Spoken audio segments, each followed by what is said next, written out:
First is prepare the materials needed. To begin with, the IV tubing. So let's just pretend that this is the IV tubing.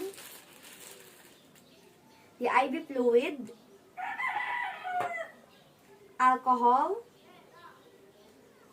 a cannula, a pair of gloves, cotton balls with antiseptic solution and without antiseptic solution, and then a plaster.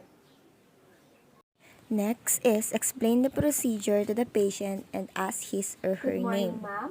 I am Casey Realin and your student midwife for today. So, your doctor orders me to give you an IV insertion. So, can you tell me your name, ma'am? Okay. Your birthday, ma'am. So, before we proceed, ma'am, I will just gather all my equipments and prepare all of them before we proceed to the next procedure.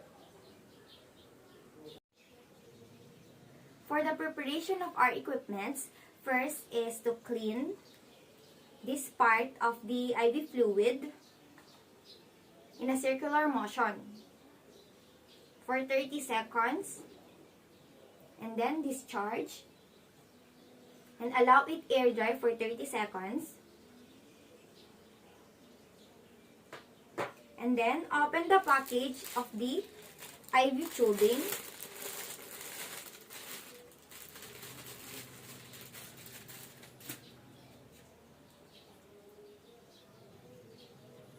And then connect the IV tubing to the IV fluid.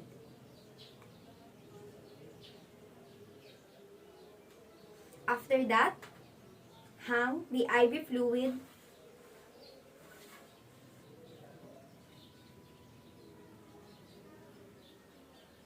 After hang it,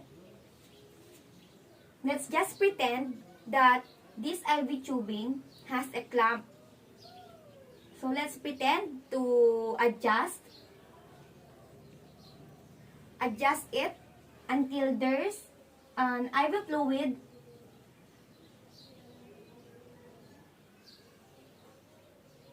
coming out until here.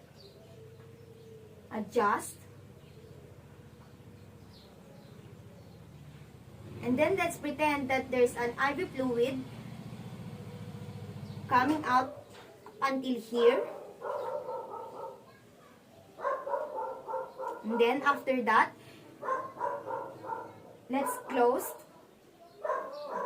and lock it. Then after that, set aside.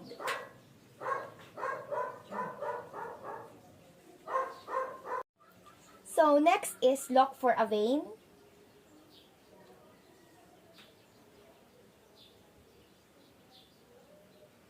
So after looking for a vein to be injected, wash hands again.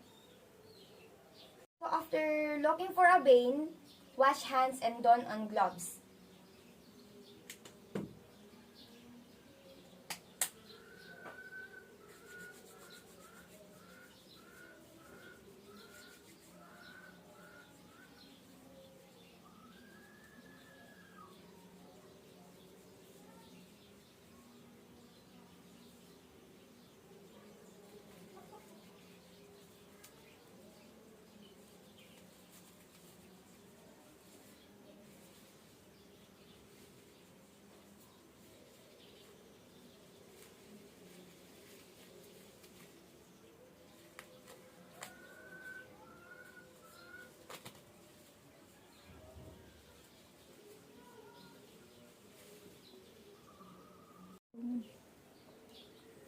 And then next is clean the area using the cotton balls with antiseptic solution.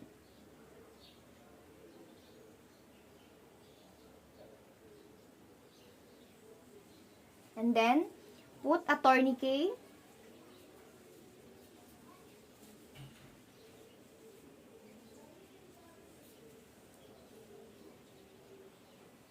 And then after that, and then hold the needle with the hand you use for giving injections. And then use the thumb of the other hand to gently pull or stretch the skin over the vein and hold the limb still. And then gently push the needle into the vein. When you see blood, insert and then carefully loosen the tourniquet. Then remove the needle.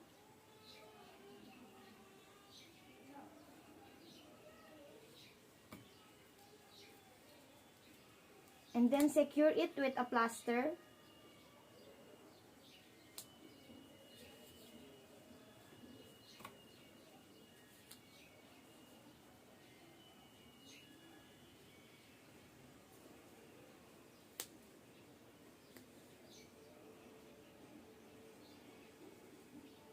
And then connect tubing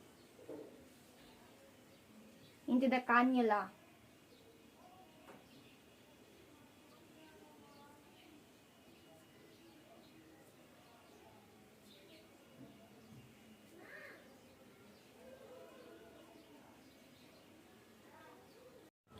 After attaching the IV tubing into the needle, check that the needle is in the vein by slowly running IV fluid into the vein.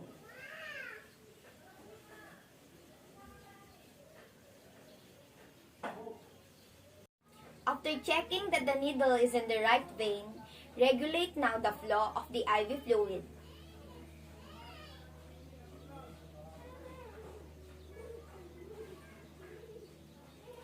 So after regulating the flow of the IV fluid, check all the equipments and clean all the equipments and then discharge.